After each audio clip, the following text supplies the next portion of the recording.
We all have that PC that just won't boot. Sometimes the problem is very obvious, other times it can be more subtle.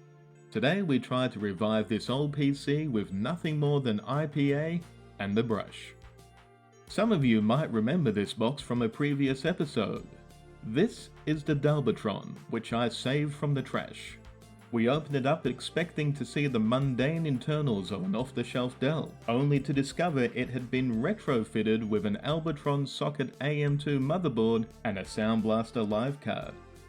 However, the fun did not stop there. At the end of the video we discovered that it did not post, and I suspected blown capacitors as the culprit.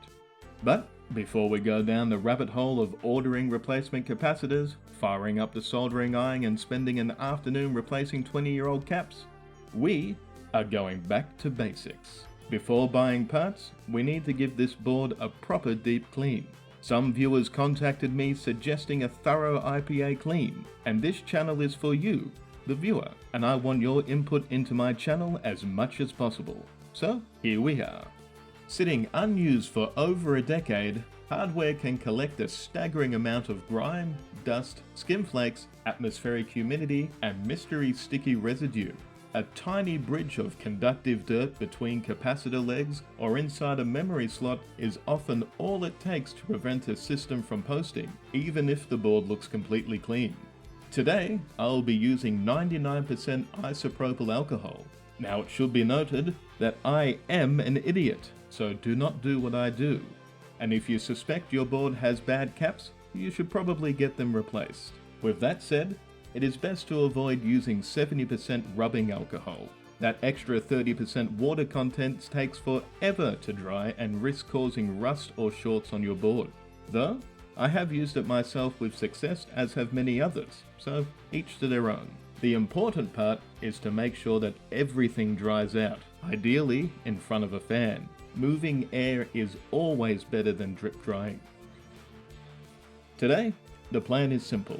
Strip the board down, give every slot, trace and socket a thorough scrubbing, let it air dry completely, and then reassemble to see if a simple bath is enough to bring the Albatron back to life.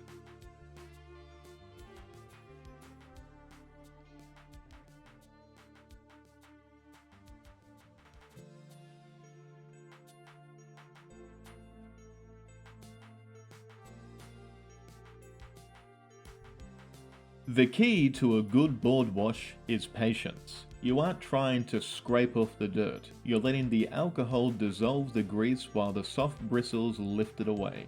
I always take a close look around the bases of the electrolytic capacitors during this stage. When these 2000s era caps fail, they don't always bulge from the top. Sometimes they quietly leak corrosive electrolyte out of the bottom.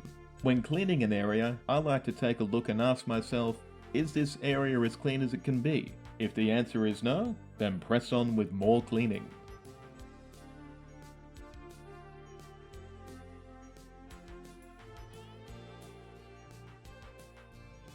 Once the brushing is done, I give the board one final rinse off with fresh IPA to flush away any remaining dirt, blow out all the crevices, and leave it to dry in front of a fan.